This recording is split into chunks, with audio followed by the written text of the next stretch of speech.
Bom dia, bom dia, bom dia. Um novo dia eu recebi. Glória a Deus por isso.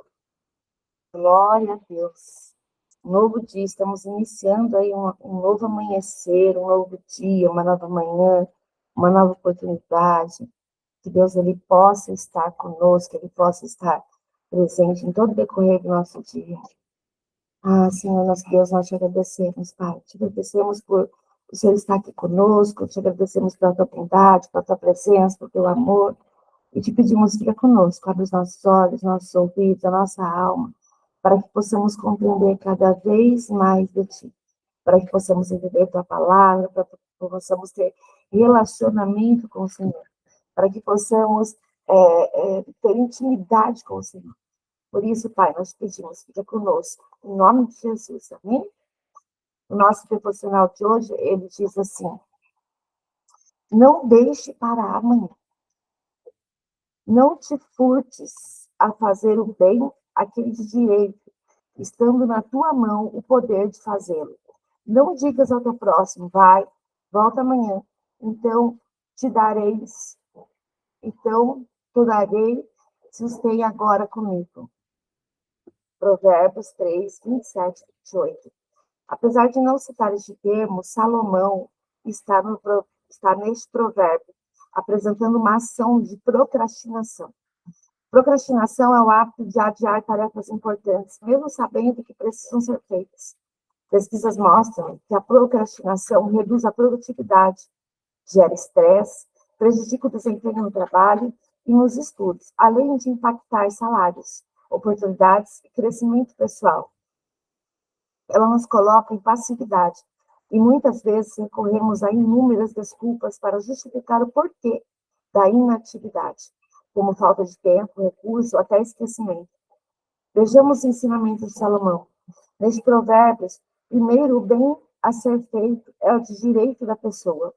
Logo, a uma dádiva ou um dever nosso fazê-lo. Segundo Salomão, também fala sobre o poder de fazê-lo, ou seja, temos a capacidade de tornar aquela ação uma realidade, que pode trazer um impacto positivo à vida de alguém, uma vez que a procrastinação nos leva para um estágio passivo. Ela nunca será encerrada sem uma ação nossa. Por isso, precisamos intencionalmente agir em prol do outro, para que este ciclo de deixar para amanhã seja de uma vez encerrado. Pare por um minuto e pense. Apenas uma ação que você tem procrastinado e que tem impactado a vida de alguém. Por menor que seja, decida hoje resolver essa questão. De maneira simples e com pequenas ações, você romperá com este ciclo de passividade. Hoje eu decido romper com toda a cadeia de procrastinação que estava me prendendo em um ciclo de improdutividade. Submeto todo o meu ser ao Senhor e peço que a sua graça esteja sobre mim, para que eu seja cada vez mais bênção na vida das pessoas. Amém? Eita, poderoso, hein? Poderoso esse nosso devocional de hoje. Falando sobre a procrastinação, que é algo aí da nossa modernidade. Mas olha só, quando ele fala aqui, né? Vai e volta amanhã. Tá? Isso que é a procrastinação. Amanhã eu faço. Amanhã eu faço. Não, a gente tem que ajudar o próximo hoje. Não se trata apenas de atrasar tarefas, mas de reter o bem, mesmo tendo condições de realizar quando nós adiamos. Adiamos um pedido de perdão, adiamos uma ajuda, adiamos uma ligação, adiamos uma palavra de encorajamento, adiamos uma atitude de amor. Salomão mostra que isso é uma forma de negligência disfarçada de justificativa. Dizemos amanhã, mas muitas vezes é medo, orgulho, cansaço ou comodismo. O texto também revela algo muito poderoso. Se temos poder para fazer, temos responsabilidade. A procrastinação nos coloca em passividade, enquanto Deus nos chama para uma fé ativa que se move em amor. O bem não feito hoje, ele pode se tornar uma oportunidade perdida amanhã. Porque às vezes o teu ajudar hoje salva uma vida. Amanhã pode ser que não dê mais tempo. Deus não trabalha com depois, ele trabalha com agora. A obediência imediata libera cura, libera reconciliação, portas abertas, transformação. Às vezes o milagre do outro está preso à nossa decisão de agir. E o nosso agir é o agora. Então, hoje nós temos que escolher obedecer. Nós temos que escolher obedecer sem adiar. Que as nossas mãos, elas sejam rápidas para fazer o bem. O meu coração tem que estar sensível à voz do Senhor. Que Deus te dê coragem para romper com o ciclo depois. E viver a plenitude do agora de Deus. Do agora. Amém? Vamos ler Hebreus agora, eu vou ler Hebreus 3, do 1 até o 4 e 3. E ele diz assim: por isso, santos irmãos, vocês que são participantes da vocação celestial, considerem atentamente o apóstolo e sumo sacerdote da nossa confissão, Jesus, o qual fiel, aquele que o constituiu, como também Moisés foi fiel em toda a casa de Deus.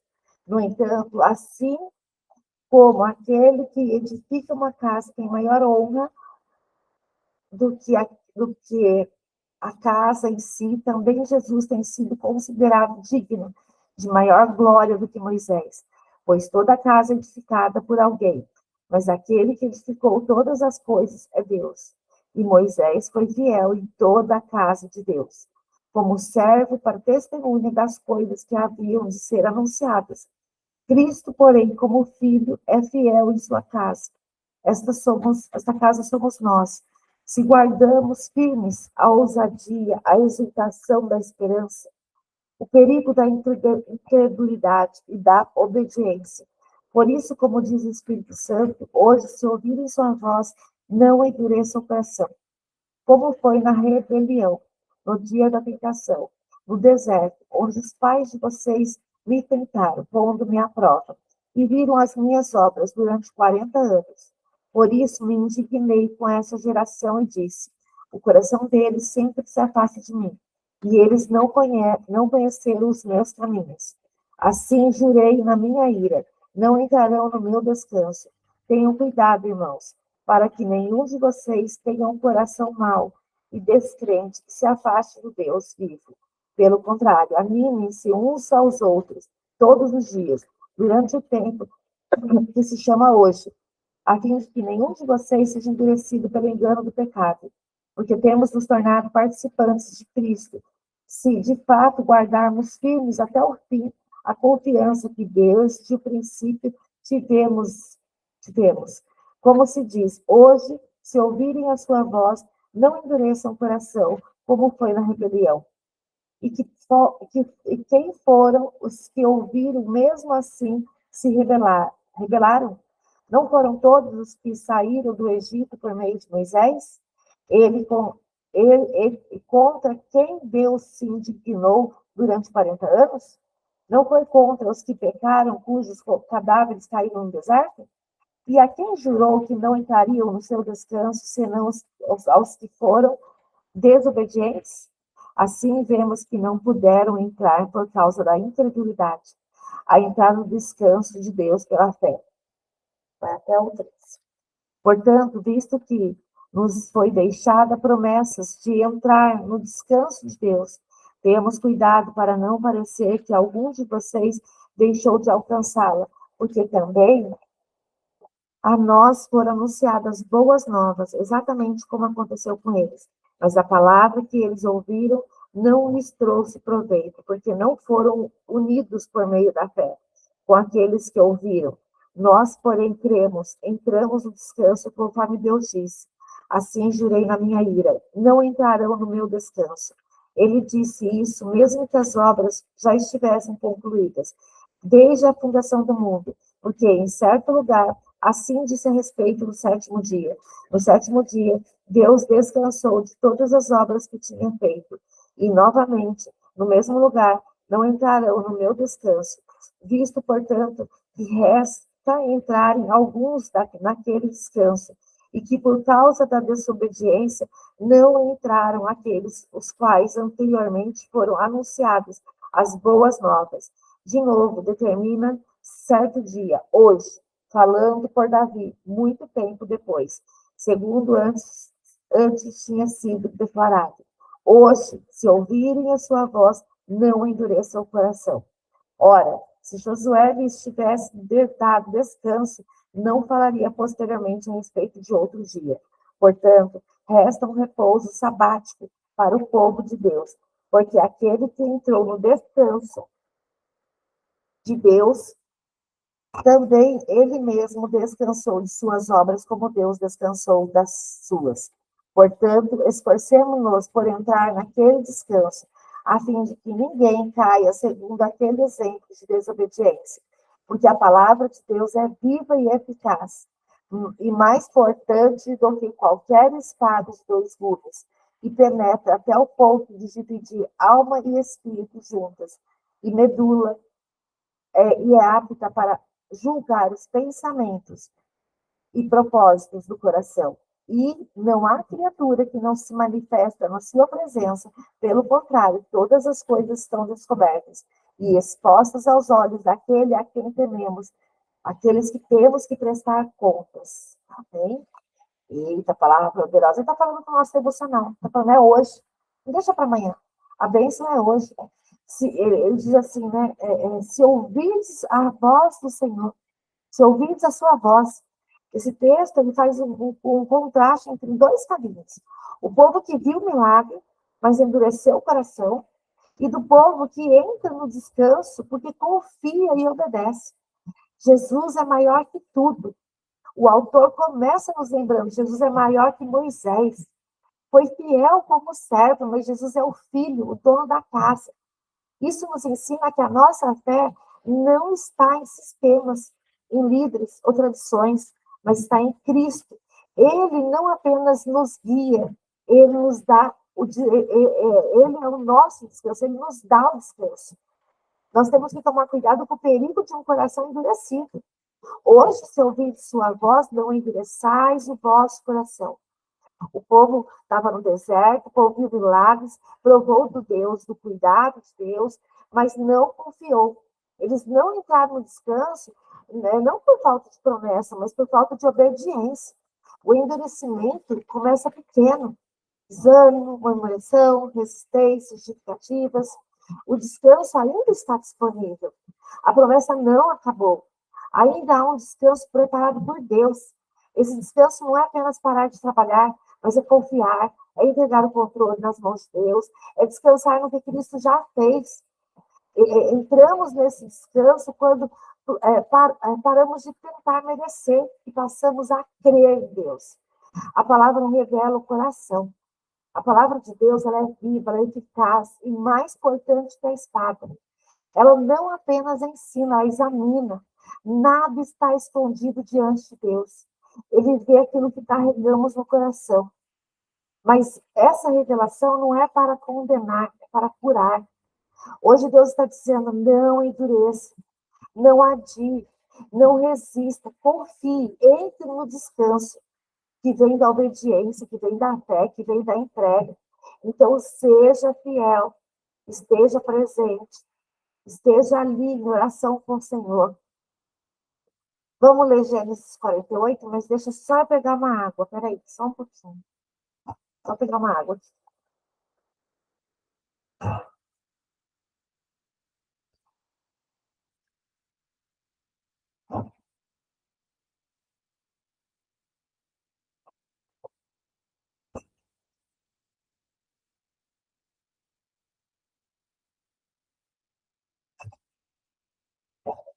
Muito bem. Voltamos. Gênesis 48.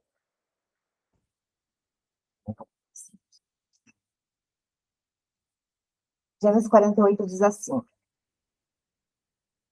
Passadas essas coisas, notas, né? Passadas essas coisas, disseram a José: seu pai está doente. Então José tomou consigo seus dois filhos, Manassés e Efraim, e avisaram a Jacó: eis que o seu filho José vem visitá-lo.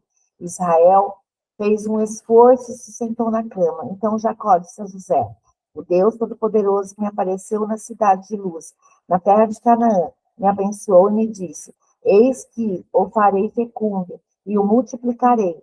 De você farei uma multidão, de povos a sua descendência. Darei esta terra como propriedade perpétua. E agora os seus dois filhos que lhe nasceram na terra do Egito, antes que eu viesse para junto de você aqui no Egito, são meus. Efraim e Manassés serão meus, assim como Rubem e Simeão são meus filhos. Mas os filhos que você gerar depois deles serão seus. Segundo o nome de um de seus irmãos, serão chamados na sua herança. Quando eu vinha de Padã, para minha tristeza, morreu Raquel, na terra de Canaã, no caminho a pouca distância de Efratá, e eu a sepultei ali, no caminho de Efratá, que é Belém. Quando Israel viu os olhos de José, perguntou: quem são estes? José respondeu a seu pai: são meus filhos, que Deus me deu aqui, que Deus me deu aqui. Israel disse: traga-os para perto de mim. Deus abençoe. Os olhos de Israel já estavam fracos por causa da velhice, de modo que não podia ver bem. Por isso José levou os filhos para perto dele, e ele os beijou e os abraçou. Então Israel disse a José: eu não esperava ver o seu rosto outra vez. Eis que Deus me permitiu ver também os seus filhos. E José, tirando-os dentre os joelhos de seu pai, se prostrou com o rosto em terra diante dele. Depois José pegou os dois filhos e os colocou diante do pai. Pegou Efraim com a mão direita, para que ficasse à esquerda de Israel, e Manassés com a mão esquerda, para que ficasse à direita de Israel. Mas Israel é Jacó, né? Israel estendeu a mão direita e pôs sobre a cabeça de Efraim, que era o mais novo, e pôs a mão esquerda sobre a cabeça de Manassés, cruzando assim as mãos, mesmo sendo Manassés o primogênito. E Israel abençoou José, dizendo: o Deus em cuja presença andaram meus pais, Abraão e Isaque, o Deus que tem sido o meu pastor durante a minha vida até este dia, o anjo que me tem livrado de todo mal, abençoe estes meninos, que por meio deles seja lembrado o meu nome e o nome de meus pais, Abraão e Isaque, que cresçam e se tornem uma multidão sobre a terra. José viu que seu pai havia posto a mão direita sobre a cabeça de Efraim, e isto não lhe agradou. Pegou a mão de seu pai para mudá-lo da cabeça de Efraim para a cabeça de Manassés. E José disse ao seu pai: não, não assim, meu pai, pois o primogênito é este. Põe a mão direita sobre a cabeça dele. Mas seu pai recusou e disse: eu sei, meu filho, eu sei. Ele também será um povo, também ele será grande, mas o seu irmão menor será maior do que ele, e a sua descendência será uma multidão de nações. Assim os abençoou naquele dia, declarando: por vocês, Israel, abençoará, dizendo: Deus, faça com você e como você, Deus, deixa eu entrar alguém, assim abençoou naquele dia, declarando: por você, Israel, abençoará, dizendo: Deus, faça com você como fez com Efraim e com Manassés. E assim Israel pôs Efraim até antes de Manassés. Depois Israel disse a José: eis que estou morrendo, mas Deus estará com vocês e os fará voltar à terra de seus pais. Dou a vocês uma parte a mais que a seus irmãos, um declive montanhoso, o qual tomei das mãos dos amorreus, com a minha espada e com o meu arco. Amém? Eita, emociona, né? A história de Israel, de Jacó, ela nos emociona. Ele viveu tantos anos achando que José tinha morrido, né? E agora ele está aí. Agora ele está presente, agora ele está de novo ali, né? Na frente, José está na frente do pai de novo, mas no momento difícil, porque é o momento que o pai está morrendo. Lembrando que o pai morreu com 147 anos. Jacó já está velho, já está perto da sua morte. José leva seus dois filhos até Manassés, até Jacó, Manassés e Efraim. E o mais curioso, né, é que ele coloca os dois ali na frente do pai. A lógica humana, né, o mais velho deveria receber a bênção maior, mas Jacó cruza as mãos, coloca a mão direita sobre Efraim, o mais novo. O que isso nos traz de ensinamento, né? Deus não é limitado pela ordem natural. Ele age por propósito, não por aparência. Ele vê o futuro, não apenas o passado. José tenta corrigir o pai, mas Jacó diz: eu sei, meu filho, eu sei. Deus também diz isso hoje a você. Eu sei. Ele conhece a sua história, ele conhece suas lutas, ele conhece o que ainda vai florescer. Deus restaura destinos. Manassés significa Deus me fez esquecer. Efraim significa Deus me fez prosperar. O Senhor transformou uma dor em frutificação. A bênção quebra padrões humanos.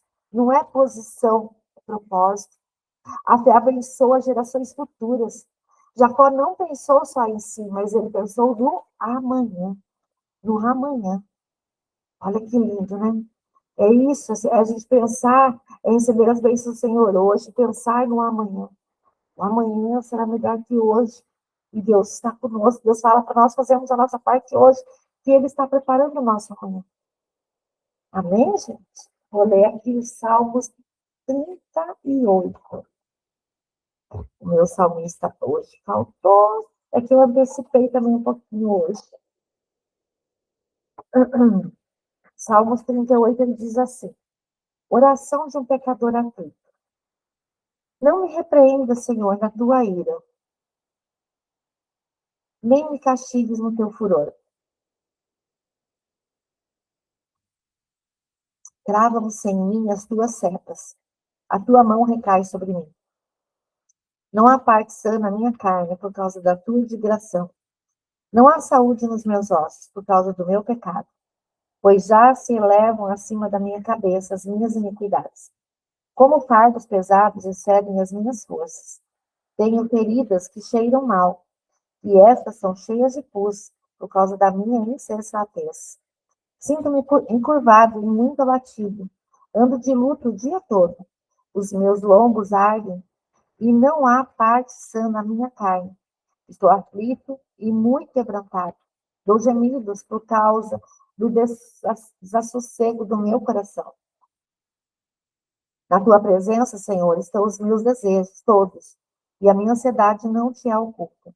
O meu coração bate acelerado, faltam minhas forças, e a luz dos meus olhos até essa me deixou.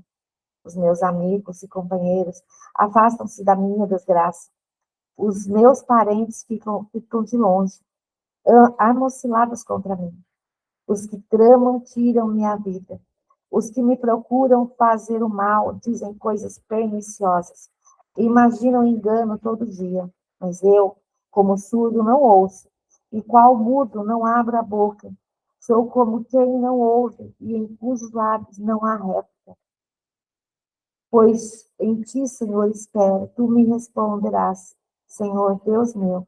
Porque eu dizia, não deixes que eles se alegrem em mim, e contra mim se engrandeçam, enquanto me revela o pé, resvala o pé. Pois estou prestes a tropeçar, a minha dor está sempre diante de mim. Confesso a minha iniquidade, suporto tristeza por causa do meu pecado. Mas os meus inimigos são vigorosos e fortes, e são muitos os que sem motivo me odeiam. Aqueles que pagam o mal pelo bem são meus adversários, porque eu sigo o que é bom. Não me desampare, Senhor. Não, Deus meu, não me te ausente de mim. Apressa-te em socorrer-me, Senhor, salvação minha. Amém? Que lindo, né? É uma oração de um pecador aflito, pedindo que Deus não se afaste dele, pedindo que Deus esteja com ele, pedindo que Deus permaneça, que Deus o socorra. Esse salmo ele é um grito de um coração cansado. Davi não esconde sua dor, não esconde sua culpa, nem a sua solidão. Ele se sente fraco, ele se sente ferido, ele se sente rejeitado, ele se sente cercado por inimigos. Mesmo assim, ele não foge de Deus, ele corre para Deus. Não me abandone, Senhor. Não fique longe de mim, é o que ele fala aqui no verso 21. Aqui nós aprendemos algo muito precioso. Deus não rejeita quem se apresenta quebrado. A dor não nos separa de Deus, pelo contrário, ela pode nos levar para mais perto de Deus. Confissão traz alívio. Davi reconhece suas falhas, ele se humilha diante do Senhor. Deus é a única esperança real. Mesmo em silêncio, ele está ouvindo. Por isso que nós precisamos nos colocar em oração, por isso que nós precisamos pedir ao Senhor que sempre esteja conosco, por isso que a gente precisa reconhecer os nossos pecados. Né? Nós temos que reconhecer as nossas falhas. A confissão ela traz alívio. Deus, ele é a nossa única esperança. Única. É lindo quando ele fala aqui, não me desampares, Senhor, Deus meu, não te ausente de mim. Apressa-te em me socorrer, Senhor, salvação minha. Amém, gente? Coisa linda, né? Coisa linda, linda. Jesus é lindo, né? Vamos orar? Vamos orar. Ai, Paizinho querido, Pai amado, na tua presença, com o coração rendido, com o coração confiante. Tu és Deus, aquele que vê, aquele que cura, aquele que provê, aquele que sustenta. Ah, Senhor. Senhor, eu quero te entregar todos os pedidos que estão neste caderno de oração. O Senhor pode tocar agora cada irmão, cada irmã, cada corpo doente, cada corpo que precisa de cura, onde há dor, que o Senhor possa trazer alívio, onde há enfermidade, que o Senhor libere restauração, onde há cansaço, só para vida nova. Eu declaro, pelas suas pisaduras nós fomos sarados.